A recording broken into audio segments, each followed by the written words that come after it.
Alors j'ai envie de vous dire yo l'équipe et bienvenue dans ce nouveau programme vidéoludique de qualité supérieure. 2 ans que je vous ai pas donné une vidéo sans tabou. C'est une série de vidéos que je faisais il y a très longtemps où je racontais plein de trucs de mon intimité, de ma vie perso, de ma vie sexuelle. Je sais qu'il y en a beaucoup parmi vous qui m'ont découvert avec ce type de vidéo et j'en ai pas fait depuis 2 ans parce que j'avais pas grand chose à dire.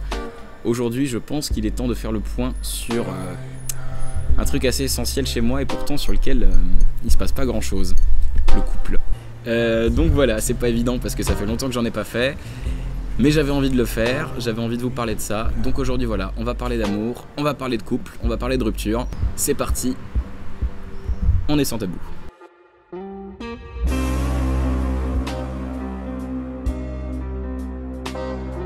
Alors déjà pour commencer, moi j'ai été très peu en couple. J'ai eu beaucoup d'aventures, ça c'est sûr, des aventures j'en ai eu, waouh, j'en ai eu v'là. J'ai une liste. Moi globalement j'ai on va dire eu 3 couples qui m'ont vraiment marqué dans ma vie et ces 3 couples qui ont jamais duré plus de 3-4 mois chacun. À chaque fois la séparation c'était un peu genre un commun accord, même si généralement dans un commun accord il y en a un qui est plus d'accord que l'autre. Et généralement c'était plutôt l'autre. Dans les 3 cas c'était des gens où quand je les ai rencontrés j'ai su que ça allait être mes meufs. Tout de suite. Ça c'est un truc, quand je suis en couple généralement je le sais bien avant que l'autre connaisse mon prénom. C'est d'abord ça va être ma meuf et ensuite enchanté, moi c'est Roman. Déjà moi les premières fois où j'ai eu des copines, pas forcément que j'étais amoureux de fou, mais les premières copines que j'ai eues c'est quand j'étais au lycée. Mes premières amoureuses et amoureux c'était pas du tout des gens où j'étais forcément love, c'était des gens qui étaient d'accord. Ça c'est un point important parce que ma vie démarre comme ça. J'ai eu ma puberté super tard, donc j'ai ressemblé à un enfant très longtemps. Donc à l'époque où tous mes potes étaient déjà on va dire formés, que c'était déjà des gars, moi je ressemblais à un gosse. Ce qui fait que le couple c'était pas possible, les meufs de mon âge ça ressemblait à des meufs, moi je ressemblais à Gollum si tu veux, donc bon, c'était même pas la peine de draguer quoi, ça valait pas le coup. Et puis les peu de fois où je le faisais, c'était friendzone et compagnie. Être en couple, avoir une meuf, un mec, c'était pas envisageable, en fait c'est pas un truc que je pouvais envisager parce que pour moi, avec mon physique, avec ce à quoi je ressemblais et l'image que j'avais de moi, c'était juste mort. Ce qui fait que les premières personnes qui m'ont tendu la main en mode non, non, si, moi c'est ok, j'étais en mode ah oui, oui, d'accord, oui, absolument, tout de suite. Parce que c'était quelqu'un qui était d'accord quoi. C'était un miracle pour moi, c'était miraculeux. Je pense que ça forge quelqu'un de se dire tiens, on démarre une vie amoureuse comme ça, en se disant que quelqu'un qui veut bien de toi, c'est un miracle. Et donc du coup, dire non est une bêtise. Au niveau de la confiance en soi, c'est pas ouf. Et je pense très sincèrement que ça a beaucoup façonné la personne que je suis aujourd'hui quand je suis amoureux. Quand je rencontre quelqu'un et que je suis love, je suis pas totalement moi-même. Je séduis pas, je m'adapte. J'essaie de rentrer dans les cases pour correspondre à la personne en face de moi, pour qu'elle puisse me dire oui, pour que le miracle du oui puisse opérer. Je suis pas du tout dans une quelconque forme de sincérité au final. Évidemment, en début de relation, je vais pas être là en mode bonjour, voici tous mes défauts et toutes les raisons pour lesquelles je suis peut-être pas une bonne personne. Forcément, quand t'es amoureux, quand t'es love, tu caches un peu les trucs. Je crois que parfois, je suis même beaucoup plus sincère quand je drague dans une boîte de nuit ou dans un bar que quand je rencontre une meuf qui me plaît tout de suite. Parce que j'ai pas besoin de tricher avec la meuf du bar. Si elle me dit non, elle me dit non. Je m'en fous, je passe à la suivante, ça n'a pas d'importance. Ce sera plus un bon souvenir, ce sera plus une anecdote rigolote qu'autre chose. Je me vois pas arriver à un premier rendez-vous avec une fille dont je suis love pour lui dire salut, j'ai plein de problèmes, j'ai plein d'angoisses, je suis terrifié, j'ai pas confiance en moi, je suis absolument pas disponible, je suis occupé en permanence parce que j'ai besoin de combler ma vie avec des activités tout le temps parce que si je fais pas ça, je suis vide. Donc forcément, quand tout d'un coup la vérité finit par exploser au bout de 2-3 mois, il y a une autre rencontre qui se fait quoi. Tout d'un coup elle rencontre vrai Roman pas beau. Quand je suis vraiment en couple, j'ai pas d'autre raison de vivre. J'ai fait en sorte de remplir ma vie de plein de choses pour surtout pas qu'il y ait de vide, en remplissant ma vie d'activités, en ayant des projets, que ce soit voilà, la scène, les vidéos, mais ça aurait pu être autre chose si j'avais une autre passion, hein, ça aurait pu être du journalisme, du droit, des études, ça aurait pu être n'importe quoi. Mais en remplissant de ça, tout d'un coup je créais, peut-être même un peu artificiellement, un sens à ma vie. Il y avait un objectif, il y avait un projet, et toutes les journées, toutes les heures des journées pouvaient être comblées. J'ai eu besoin de faire ça. Quand je suis amoureux, c'est la personne dont je suis amoureux qui prend toute la place. Tout de suite. J'ai 14 ans sur ce sujet-là. J'ai plus envie de travailler, j'ai plus envie de manger, j'ai plus envie de dormir. J'ai envie d'être avec elle, de penser à elle tout le temps. Et chaque seconde où je suis pas avec elle, C'est une souffrance. Quand j'aime une chanson, je suis capable d'écouter cette chanson toute la journée. Du matin au soir, en boucle. Et à la seconde où la chanson est finie, je la repasse. Des fois, je repasse même le même morceau de 20 secondes d'affilée parce que c'est mon morceau préféré de la chanson. Quand je suis amoureux, c'est un peu ça. La meuf que j'aime, elle prend la place de cette chanson. Et je l'écoute en boucle, en boucle, en boucle, en boucle, en boucle, en boucle, en boucle. Je crois que dans ma tête, il y a une chaise, un fauteuil, disons un fauteuil, avec écrit au-dessus « Personne dont je suis amoureux ». Et il y a des moments où mon cerveau décide que quelqu'un s'installe dans ce fauteuil. Et à partir de maintenant, ça devient la personne que j'idolâtre, la personne qui donne du sens à tout, la personne que j'aime le plus. Et forcément, ça a des conséquences d'être en adoration devant quelqu'un. Moi, je sais que par exemple, quand je suis en couple, j'accepte beaucoup de choses. Ah, l'infidélité, c'est un bon exemple. Je crois que je me suis fait tromper dans toutes mes relations. Toutes. Je l'ai su et j'ai passé l'éponge. Parce que c'est pas grave, je l'accepte, parce que qu'est-ce que tu veux que je fasse? Que je te quitte?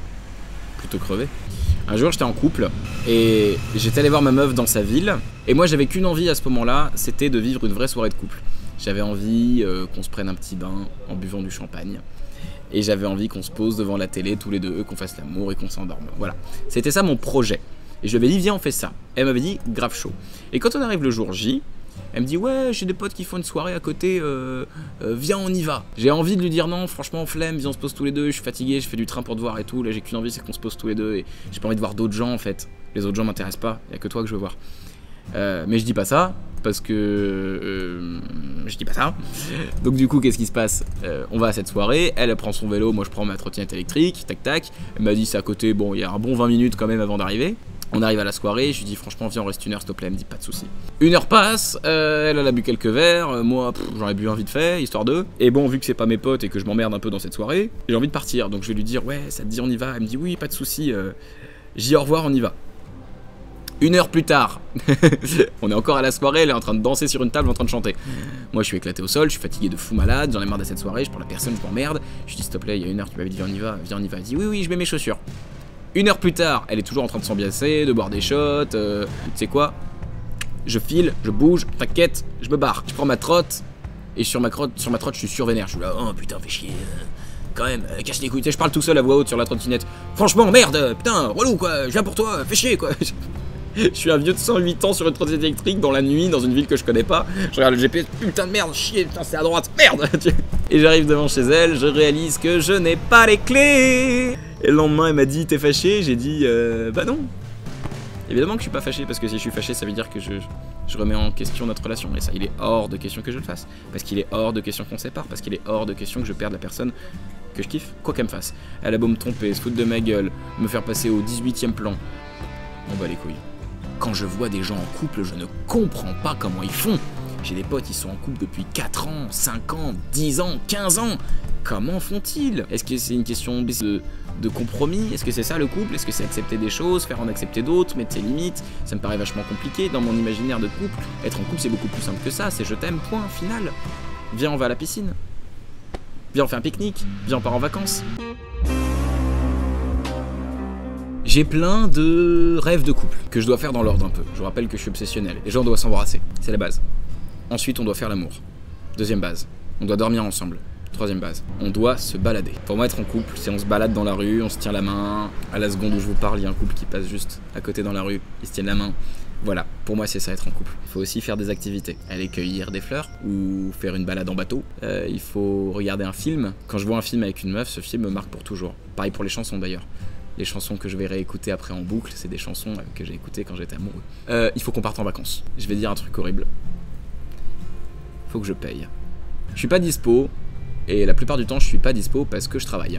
Et si je travaille, c'est que je fais des sous. C'est le résultat de ce travail et il faut que ce soit utile. Je peux pas juste faire des sous pour moi. Si je suis en couple, je fais des sous pour nous. Et je fais des sous pour nous offrir des vacances, pour nous offrir un appartement sympa, un billet d'avion, bon de train plutôt parce que j'ai peur de l'avion. Il faut aussi que je rencontre ses parents et qu'elle rencontre les miens. Oui, parce que ça c'est un truc, j'ai 2 frères, mes 2 frères sont en couple et flemme fait chier, j'en ai marre d'être le seul célib à table. Y a personne en face de toi quand t'es le seul, quand à table t'es le seul célibataire, y a personne en face de toi, c'est déprimant de ouf. Alors, je vous préviens, le jour où je fais une demande en mariage, Miskin la personne sur laquelle ça va tomber. Hein. Parce que je vais faire un truc en grand. Hein. Il y aura du violon.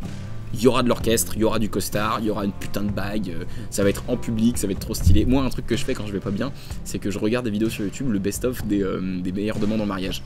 J'en ai vu un récemment, le gars il la demande en mariage dans un avion, et dans un tout petit avion, truc horrible que je déteste, et il lui dit ok, on a un problème, panique pas, juste tu prends la fille là et tu lis les instructions. Et au début il y a des instructions normales, et au bout d'un moment c'est est-ce que le passager t'aime et t'aimera pour le restant de ses jours? Est-ce que tu peux prendre la bague? Est-ce que tu veux m'épouser? Il y a ça sur le papier et il fait ça en la faisant paniquer à des centaines de mètres au-dessus du sol, c'est magnifique. Je ferai un truc dans ce délire là. Je sais que c'est pas ça vraiment être en couple. Je sais que c'est plus compliqué que ça, que c'est pas juste voilà, un film, une comédie romantique et puis fin de l'histoire. Enfin si, ma vie en tout cas pour l'instant c'est ça. Comédie romantique, puis fin de l'histoire assez rapidement. Comment ça se fait que j'y arrive pas du coup? Comment ça se fait que j'y arrive pas alors que c'est pas si compliqué que ça? Est-ce que c'est parce que je suis pas sincère au début? Est-ce que c'est parce que je suis justement trop pressé? Moi je pense que c'est ça, c'est une des raisons, c'est que je suis trop pressé. J'ai à peine rencontré une meuf, on est à peine en train de se tourner autour, que je suis déjà en train d'imaginer comment je vais la demander en mariage. Je suis pas dans le bon ordre. Et en même temps je suis vraiment guidé à ce moment-là par des pulsions d'une honnêteté brute. Hein. Y a pas de calcul quand je fais ça. Du coup c'est vrai que c'est badant parce qu'il y a plein de couples autour de moi. Bon, je vous ai dit déjà, toute ma famille, tous casés, ah la vache. Même j'ai des cousines casées. Et c'est cool, hein, je suis content pour eux. Mais ils me foutent un peu le seum. Moi j'aime bien traîner avec des couples. D'une manière générale. Quand j'ai un pote ou une pote qui est en couple, j'aime bien traîner avec les deux. Parce que j'aime bien voir comment ils marchent. Et en plus, généralement, je trouve que les couples ont vachement tendance à accepter une troisième personne. Ce qu'on pourrait appeler une troisième roue du carrosse. Mais c'est pas vraiment ça. 3, c'est un truc qui marche bien au quotidien. Il y a plein de fois où j'ai eu des potes, voilà, j'avais un pote qui sortait avec une meuf quand on était au lycée et j'adorais traîner avec eux deux. Bon, il y a un moment où il fallait que je me barre, bien entendu, mais il y a tout un moment, le moment où il se passe rien, quoi, le moment de chill où on mange des crêpes, on regarde des conneries sur YouTube, où on va à des concerts dans des bars, et c'est des moments où j'adore être avec des couples. Je crois que j'ai la sensation de me faire valider par le couple, et si je suis validé par un couple, ça veut dire que moi aussi je peux être en couple. Il y a un truc un peu comme ça, puis je me fonds un peu dans les deux. C'est comme si j'existais plus et j'ai rien à faire, j'ai qu'à me laisser porter. Puis en plus, il n'y a pas d'angoisse, c'est pas moi qui suis en couple. Pourtant, quand je suis en couple avec une meuf, ça me fait chier qu'il y ait une troisième personne. C'est peut-être mauvais signe. Des fois, je vois des couples, ils ont 15 ans et ils ont l'air d'être tellement plus matures que moi. Tu sais, ils sont là, ils font leur life, ils ont 15 ans. Ils s'aiment, ils prennent soin l'un de l'autre, ils connaissent la famille de l'autre, ils connaissent les amis de l'autre. Ils savent ce qu'il faut pas, ils ont mis leurs limites, ils sont dans la communication, ils sont dans l'échange. J'ai l'impression qu'ils ont tout compris, alors qu'ils ont 10 ans de moins que moi et ils ont tout compris à la life. Et c'est badant de se dire qu'un mec qui a 10 ans de moins que toi a tout compris à la life. Ma meuf, c'est toute ma vie, quand j'en ai une. C'est toute ma vie. Forcément, quand ça casse, c'est dur. Mes potes, c'est peut-être eux qui souffrent le plus quand je me fais quitter. Parce qu'ils vont entendre parler d'elle pendant longtemps. Mais longtemps, hein. On peut parler d'années, hein. C'est... Ouh, longtemps je vais en parler, mais je crois que je l'aime encore. Et est-ce que je devrais faire quelque chose? Et ah tiens, je lui ai envoyé un texto, elle ne m'a pas répondu. Qu'est-ce que je devrais faire? Horrible. Et du coup, je fais plein de petits trucs pour la récupérer. Parce qu'évidemment, je vais la récupérer. Bah déjà, je fais des vidéos sur les réseaux. Donc, c'est aussi une façon de faire passer quelques messages. Peut-être même que cette vidéo est un message adressé à quelqu'un. Qui sait? Tourner la page, c'est impossible. Et puis tout le reste n'a plus de sens en plus. De se lever, de faire des choses, de travailler, pourquoi faire? Et puis là, à quoi me sert ma thune maintenant que j'ai plus personne avec qui la partager? Pour pouvoir supporter la rupture avec quelqu'un, tu le détestes. Quelle réaction stupide! Qui est pourtant visiblement très humaine, hein. Je crois qu'on fait tous plus ou moins ça. On finit par détester la personne pour qui on était capable de donner sa vie. J'exagère à peine. C'est ça le truc. Quelqu'un que t'as aimé, quelqu'un que t'as été capable de tout faire pour lui, pour elle, tout d'un coup tu le détestes. Parce qu'au final, la haine et l'amour, je pense que c'est des sentiments qui sont pas si loin que ça les uns des autres, quoi. Et du coup, même moi, je finis par me dire quelle connasse, je la hais, alors que j'ai pas vraiment de raison de la détester. Elle veut plus être avec moi, c'est pas une raison pour détester quelqu'un. Tu détestes pas quelqu'un parce qu'il veut plus de toi. C'est pas une raison suffisante, tu détestes quelqu'un parce que elle t'a mis un couteau dans la main. Bon, oui, là, tu peux faire « je te déteste !» Mais là, non. Jamais eu trop de raison de détester quelqu'un, quoi. Du coup, quel avenir pour mon prochain couple? Déjà, j'aimerais bien grandir. J'aimerais bien accepter que les gens ne sont pas parfaits. Que ça peut pas juste être des tableaux qu'on encadre et qu'on met chez soi et qu'on se dit maintenant tu ne bouges plus, d'accord? Tu es ma meuf, tu es là et t'es super et t'es incroyable et surtout ça ne bouge pas. J'aimerais être capable de dire non, ça me va pas. Même si potentiellement ça peut mettre en péril notre relation. En tout cas de dire que si ça me va pas, ça ne va pas. Ça a l'air très con comme ça mais c'est pas évident. Je pense pas qu'à aujourd'hui j'agis comme quelqu'un qui veut vraiment être en couple. J'ai eu plein d'histoires d'un soir et quand j'ai eu des débuts de relation, il y en a eu hein. Très rapidement, je crois que je me suis lassé parce que je pense qu'intérieurement, je forçais la meuf à rentrer dans le fauteuil en me disant tiens, il faut bien que quelqu'un s'assoie là. Et j'ai eu une histoire cette année où vraiment la fille correspondait, mais parfaitement. C'était quelqu'un qui était parfait pour moi, en tous les points. Très franchement, c'était une meuf qui était mariable dans l'année. Mariée au premier regard. Mais j'étais pas love. Quand t'es pas love, t'es pas love. C'est dommage. Il y a des gens qui disent pour aimer quelqu'un d'autre, il faut d'abord s'aimer soi-même. C'est peut-être pour ça que j'y arrive pas. C'est peut-être parce que je suis encore surpris quand une meuf me dit je t'aime. C'est peut-être parce que je suis encore surpris quand je plais à quelqu'un qui me plaît.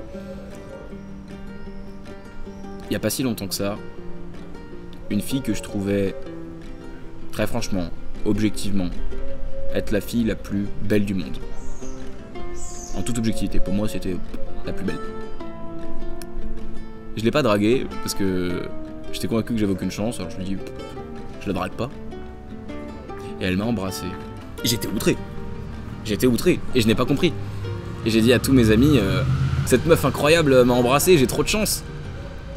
Et ils m'ont dit bah non, c'est là que t'as pas compris, c'est que t'as pas trop de chance. Ils m'ont dit normal qu'elle t'embrasse. T'as plein de qualités, t'es gentil, t'es mignon. Tu fais des trucs intéressants, t'as des trucs intéressants à raconter, et évidemment qu'elle t'embrasse. J'entends ce qu'ils me disent, je le comprends toujours pas. Peut-être que je m'aime pas assez pour l'instant pour être en couple. Je pense que je suis prêt à être en couple à la condition d'être en face de quelqu'un qui me rassure, et surtout qui m'explique un peu comment ça marche. Je crois que ça y est, je suis arrivé à un âge où je peux plus juste attendre que l'autre me dise « moi aussi, je t'aime ». En fait, c'est horrible parce que je fais cette vidéo et je me rends compte que je sais rien. Plus je parle, plus j'ai l'impression que je sais pas de quoi je parle. C'est super chiant. J'ai bientôt 25 ans, j'étais quasiment jamais en couple, j'en rêve, je ne sais pas ce que c'est. Je crois que je n'ai aucune idée de ce que c'est. Je crois que je me fais des films et des images sur ce que c'est, mais que je sais pas ce que c'est. Je crois que parfois j'aurais pu l'avoir et que je l'ai pas fait, parce que j'ai eu peur ou je me suis lassé. Je crois que parfois je l'ai eu et je faisais peur, donc elles se sont barrées. Ça se trouve, je cherche juste quelqu'un pour être seul avec moi. Eh ben les gars, merci à vous d'avoir regardé cette vidéo jusqu'au bout, j'espère que vous avez passé un bon moment. Moi c'était difficile à tourner mais j'espère que ça vous a plu. Je sais que j'ai du taf de montage parce que je partais un petit peu dans tous les sens, j'espère que c'était clair. J'espère que je me répète pas 3000 fois d'affilée sur les mêmes mots sans avancer, je sais pas, peut-être cette vidéo sortira pas, on verra bien.